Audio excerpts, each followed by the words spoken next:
Welcome in. It's the Breer Report for June the 25th. The NFL is about to go on break. That means we're going on break too. This will be our last Breer Report for a couple of weeks, but I did want to get some more of your questions with some more of my answers. As always, you can check out more answers to more questions on our print mailbag on the mmqb.com. But we're going to get to three of your questions right here, right now, before, again, we cut out of here for the summer. My first question comes from Brandon Laurie. That's at Brandon is right. He asks, based on the moves around the league this offseason, which team would you stamp right now as being your pick to go from worst to first? Now, there is an easy answer here, and it is the correct answer as well. The best answer is the San Francisco 49ers. They finished last in the NFC West last year. That was a little bit of an aberration based on their injury situation. They took on a lot of water from an injury standpoint. Losing Christian McCaffrey, of course, was a big deal for them. They weren't able to put it together defensively. They've made changes to their defensive coordinator. They've supplemented their defensive line. Trent Williams missed 7 games last year. He's back. They've got some moving parts there, but they still have, I think, one of the best head coaches in the NFL in Kyle Shanahan. They have Robert Saleh coming back as their defensive coordinator. Should get a bounce there. They've reconfigured their defensive line around young players like Mikael Williams, spent 3 top 75 picks on defensive linemen, so that group should be better.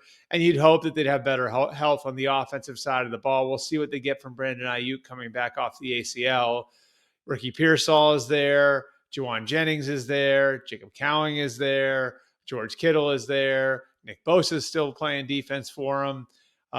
You look at guys like that, guys like Fred Warner, and there's every reason to believe they're going to bounce back. And of the 8 teams that finished last year, they would certainly be the most likely to make the jump up 3 spots into a division title. The other 7 are the Patriots, the Browns, the Titans, the Raiders, the Giants, the Bears, and the Saints.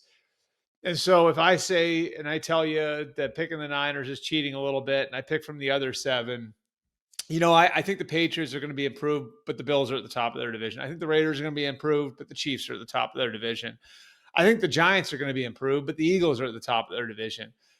So the team I'm looking at here is the Chicago Bears. And I'm not saying they're going to win the NFC North. I think it would take 2 things happening. First, it would be everything coming together for them. So the offensive line has got to come together with new pieces like Joe Thuney and Drew Dahlman and Jonah Jackson in place.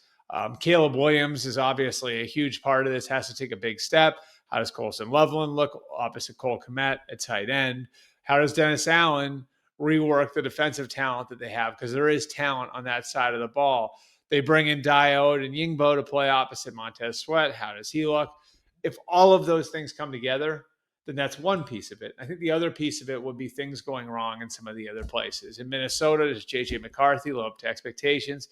If he isn't great out of the gate, maybe that creates some opportunity for teams below the Vikings, the Lions, of course, 2 new coordinators, Kelvin Shepard in to replace Aaron Glenn, Johnny Morton in to replace Ben Johnson. You've got more coaches than just those 2 that you got to replace down the line.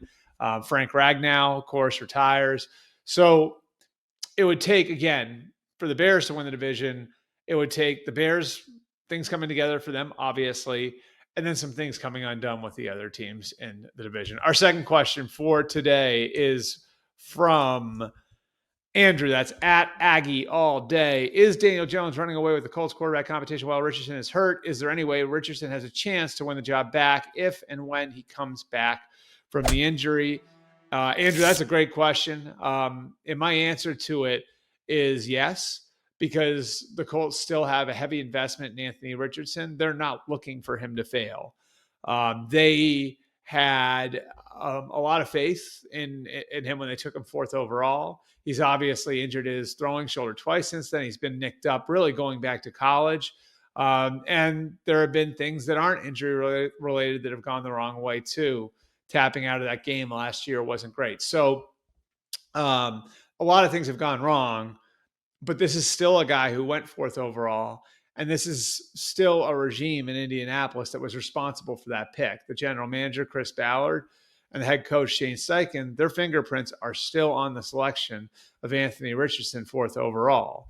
And so Richardson turning the corner, the light coming on for him is not a bad development for those guys. So they are not looking for that not to happen.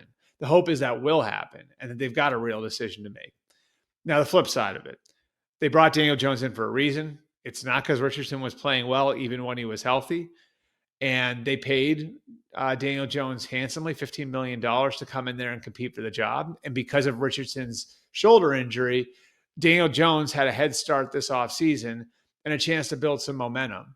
And if you're going with how Richardson ended last season, and then the decision that they made as a result of how he ended that season, and then the momentum Jones has built over the course of the spring, it at least creates the picture where Daniel Jones has a lead here and Richardson has significant ground to make up. But yeah, I mean, he can win the competition by being the best quarterback. Steichen and Ballard aren't in a position where they can just have a year full of moral victories or, an encouraging season. Like, this is go time for them. For Chris Ballard, it's his 9th year in Indianapolis. For Shane Steichen, it's his 3rd year there. There's obviously the ownership turnover, which sometimes can lead to change. So whoever's the best answer, that's who's going to win the job. It's not over for Anthony Richardson, but he has ground to make up. Finally, question number 3. This is from Charlie. That's at CM Sinclair. How do you feel about the Chargers' revamped offense and weaponry makeover? Charlie, I love it. I think it's leaning into who Jim Harbaugh is again. And I think that that's the best thing about how the Chargers have built under Harbaugh and the new general manager or second-year general manager, Joe Ortiz, is that every move is logical. Every move is towards a sort of identity that's very clear. You can explain their moves to an 8-year-old. It's no surprise that they go and they get the biggest guard in the game in Mekhi Becton. It's no surprise that that comes a year after they drafted a guy to play tackle for them and Joe Alt when they already had a Pro Bowl tackle on board in Rashawn Slater. So, you're looking at the manifestation on the offensive line of what Jim Harbaugh has looked to build everywhere he's gone, whether that was at Stanford, at San Francisco, at Michigan, now with the Chargers. So the offensive line is coming into place, and I like that part of it. And then I think you look at some of the augmentations, I would say, in what you're doing at receiver and what you're doing at running back, and I like those too. And it's adding some size at receiver. Now, you already got Quentin Johnston, but Ladd McConkey is not that big outside receiver. You bring Mike Williams back to play that role. I do think he has something left, but he's your classic outside receiver, so that makes sense.